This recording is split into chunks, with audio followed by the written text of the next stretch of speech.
So really disappointing ending to this North London derby for Arsenal. They've gone down 2-1 at Tottenham, a game that they've been frustrated to draw, let alone lose, but familiar frailties at the back have ensured that's exactly what's happened here, and Tottenham have made it 6 seasons in a row without defeat at home to Arsenal. I think for the first time since the 1960s, 4 wins and 2 draws in that, and like I said, Arsenal will be kicking themselves all the way back down the Seven Sisters Road. They should have at least got a point, should really have won it, but they haven't, and sloppy errors at the back, as we've seen time and time again, have cost them. And Tottenham were there for the taking. To be honest, they looked tired, looked sluggish for the majority of it, but Arsenal weren't clinical enough when they had a couple of chances. And then, like I said, defensively they were poor at times, and Tottenham got their rewards with a late goal from Alderweireld. Arsenal taking lead in the first half from Lacazette. Really good goal from Lacazette. Been 18 months without a away goal in the league. Now he's got 2 in a week, but this one was really, really special. It was 22 yards out. Xhaka did well, win the ball back, give it to Xhaka, give it to Lacazette, and he thumped an effort in from about 22 yards, I think, right in the top corner. Lloris, no chance. Really, really good goal from Lacazette. And he thought at that point Arsenal, the fresher team coming into it, confident as well, and their good run of form would go on and win it. But within a few minutes, they gifted Tottenham an equaliser.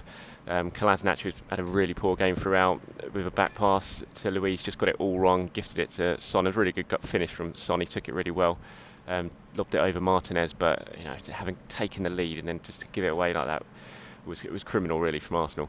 And to be fair, they sort of recovered fairly well from that in the first half, had some chances. Both teams said it was some sloppy defending at both ends, to be honest, and both teams went close. Davis hit the bar, really good save from Martinez, tipped it onto the bar, and at the other end, Aubameyang had gone close to a free kick. Pepe curled one just wide, and kind of felt 1-1 at half-time as a fair enough reflection of what had gone on, but second half, Arsenal were by far the better side for the first half hour of it, and dominated possession, really good, opened up Tottenham a really good chance, which Aubameyang hit the bar. He had one saved by Lloris as well, and you just felt Arsenal were looking the more likely to go on and win it, but then last 15 minutes they just lost their heads defensively.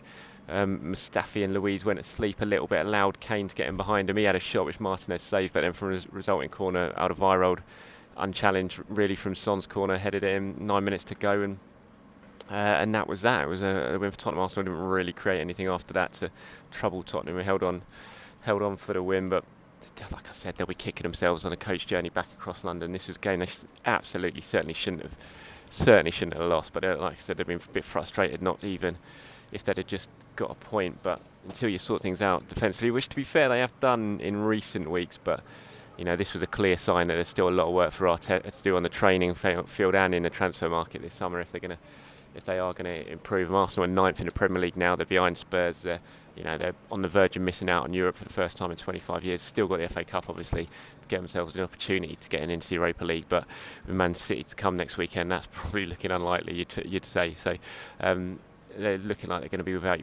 European football for the first time in 25 years next season. In a way, that'll probably help Arteta with the amount of time he can coach them, but financially, at a time when they're struggling financially anyway, it's not going to be good, because it's going to lose them. Even though Europa League's not got the riches that the Champions League does, it still provides about 35 million pounds worth of revenue, which Arsenal could have done with. But so that's that from White Hart Lane. Just go through my player ratings from it. I thought Martinez once again really good in goal. Couldn't really do anything with either goal, either Spurs goal. Fantastic save from Davis in the first half, which slipped onto the bar. A couple of other good saves from Kane. Give him a 7. Bellerin, a couple of good bursts down the right. He had set up one chance for Aubameyang in the first half. Still not looking fully fit for me. Bellerin still not got the pace we knew he did have before the injury, but not the worst performance from Bellerin. I gave him a 6. Mustafi I thought was playing pretty well. He was certainly Arsenal's best centre back until he just went a bit mad. Went back into the Mustafi of old for the last 15 minutes, diving into challenges. It was, like I said, he switched off, which allowed Kane to get in behind him for the chance, which resulted in a corner for Alderweireld's goal, and just went a bit mad, Mustafi. So I was going to give him a 7. I'm going to knock him down to a 6 for that.